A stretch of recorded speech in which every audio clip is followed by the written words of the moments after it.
Coming up on Hot Hardware, we're talking about Nvidia, AMD, Intel, and more, and how Dave can mess up my shot.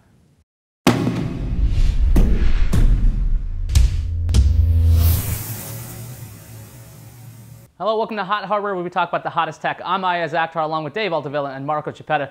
Let's get to the stories. This week, Nvidia showed off its roadmap for GPUs and also announced that Tegra 3 is coming. Dave, what can you tell us about Nvidia's announcements? Yeah, Nvidia held their GTC, or Graphics Technology Conference, GPU Technology Conference rather, and we had one of our editors on hand to take in all the sights and sounds. Matt Miranda attended for us. And CEO of Nvidia, Jensen Huang, actually came out and gave Nvidia's roadmap for the first time. And this was a first for them to actually, show their technology roadmap, graphics processor roadmap, and the code names that go along with it. Intel's famous for showing that kind of information, but Nvidia's never done it. So we saw names like Kepler and Maxwell. Kepler, a 2011 product, and Maxwell somewhere out beyond there, 2013 and what have you. And the takeaway here was, they're going to 28 nanometer for Kepler, 3 to 4x the performance of their current Fermi architecture that we're all enjoying now in products like the GeForce 480 GTX, that series of high-end products.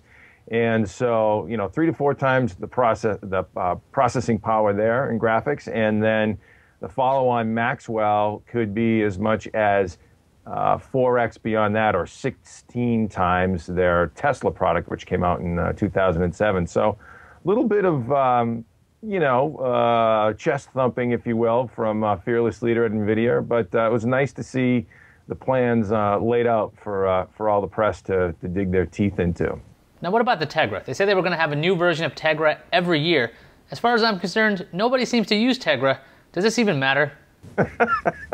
Well, that's an interesting perception you have, Ayaz, but it's not entirely true. We're going to start seeing some design wins finally shipping for Nvidia. And, we all are aware that there were some sort of delays with Tegra 2 coming out. And not very many design wins. I think it was like one design win for the original Tegra, but Tegra 2 was delayed, and it was introduced in January of 2010, this year, and we're just now starting to see tablets come to fruition. And so what was the holdup? Well, Nvidia will tell you that it was an ecosystem issue, that getting things like software with Android Marketplace and apps and all that good stuff set up to support it.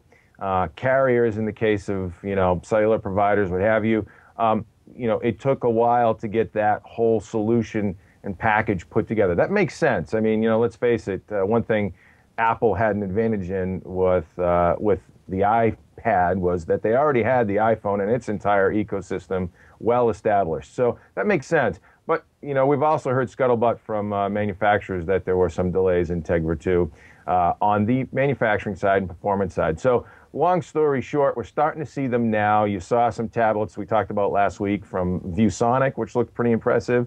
There's an LG, some LG smartphones that were announced as design wins. It's going to be an interesting Q4 for Nvidia, and we'll see what happens. And they've also already introduced Tegra 3 or mentioned Tegra 3, that it's quote unquote done. And so, when that actually tapes out and becomes available is anybody's guess, but it's done. The design's done, according to the CEO of Nvidia. Yeah, I'm sure we'll see that in 2015. Let's talk about products that actually ship. AMD also made some news this week. They launched a bunch of new Phenom 2 and Athlon 2 processors. Marco, what's exciting about these new processors? So what's exciting is that AMD basically took the Athlon 2 and Phenom 2 product lines in quad and 6-core and introduced faster products at the same prices that the previous flagship products were at.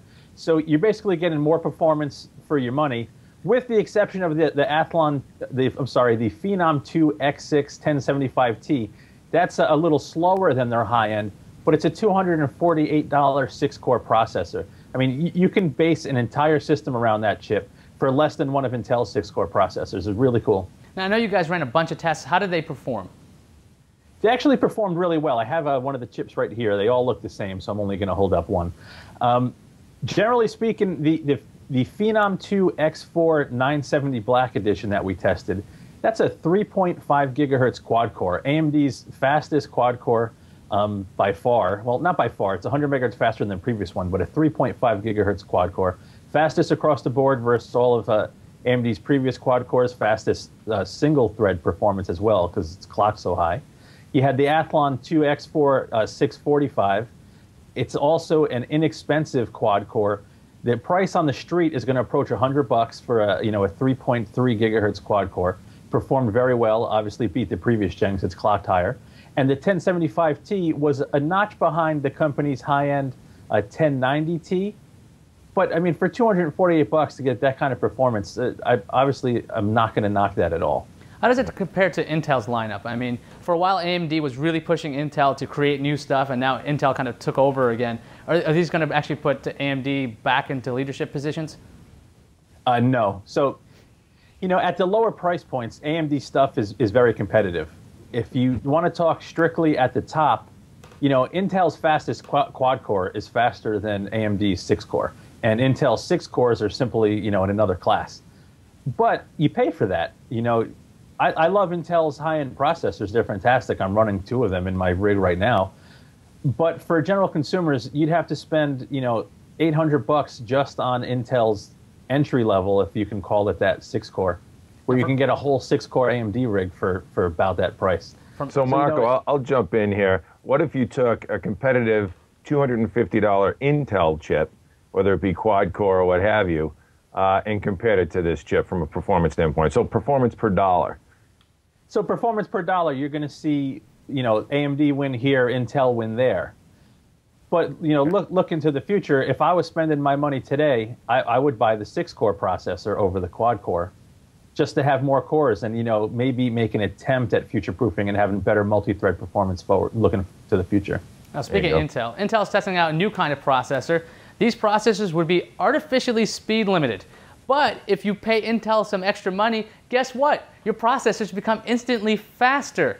Dave, what's up with this? I can hear the I don't know, the negative vibe coming from you, and I'm not the only one. I think it's easy to sort of be judgmental, right? First glance, looking at that model, okay, and saying, well, Intel's just trying to fleece us for a little bit more coin. I don't look at it that way, interestingly, although, as a member of the press and, hardware journalist, we're tasked with being, with looking things under a critical eye, and I really don't. I'm kind of scratching my head a little bit to see how it's going to shake out in the marketplace, but the way I look at it is this. Intel has a certain yield that they get off of each of their processor cores, no matter whether it's the El Cheapo or the high-end expensive one. And certainly the high-end ones don't yield as well as the El Cheapo ones because they're harder to make, they're more complex, they're faster, what have you, and the yield just isn't as good. So, and then they have profit margins all the way down the line along with those yields and price points. So what you've got here is a product that yields obviously 100% to the higher end spec. And what Intel's doing is they're saying, we're gonna limit that product, for you and sell it for less. Okay, we're gonna limit it and sell it for less. Give you a lower price point. Give us the ability to compete at a lower price point. Intel, right? And then later on, if you want some more juice, we'll give you a code. You pay us a little bit more money, and you flip it on, and you get more performance. As long as the performance per dollar doesn't change all that much, then I don't see the problem. It's a convenience. People don't have to open up their case to upgrade their processor. They can punch in a key, and bang, they get more cache and more clock speed. Now, to me, that's not a bad thing. I mean, you can look at it both ways, but, put it this way. We know that the graphics guys have been doing this for a long time, except they'd sell you a whole new card. Okay, they'd put out a GPU that was really a higher end product, but they limited it in the BIOS and sold it cheaper. But it's the same exact chip, and you couldn't do it. You had to actually buy a new card. This is, a software code activation trick, and I don't know. I kind of don't mind it. What about you guys? I think, isn't this going to like spring up a whole subculture of hacking this stuff? Because I know, like, if you have a car, you could have a speed limiter in it, and so you just chip your car so you can go faster than the preset that your car company thinks that you should be going at. So, I mean, isn't this just going to create a whole bunch of hacks? Because it's kind of neat for me. I can buy a lower speed one at a lower price, find a hack, probably on HotHardware.com, and apply it to this chip, and I'll be able to run this thing at a much faster speed. Like, do they really think it's going to stop people from hacking? What do you think, Marco?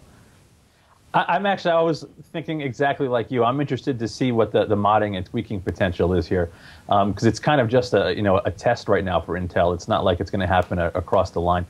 So yeah, I'd be interested to see what the community can do with these things. You know, are people going to be able to just take the cheap one and run some sort of hacked firmware or what have you and unlock the full potential? You know, I guess we're going to have to wait and see. Yeah, I think it's interesting. I think, you know, when it comes to overclocking and whatnot, where the motherboards at play, and Intel doesn't have control over this, this is a product that Intel has complete control over. Although it does have to plug into a motherboard, theoretically, the process for locking the device is completely controlled. And, you know, I wouldn't be surprised if they go through great lengths to lock this thing down, and it's not very hackable. Everything's hackable if you wait long enough. That's true. Enough with the Took processor the words talk. right out of my mouth. Let's talk about having some fun. Let's talk about some gaming headsets. I know HotHardware.com had a great guide on gaming headsets. Marco, can you tell the viewers about it?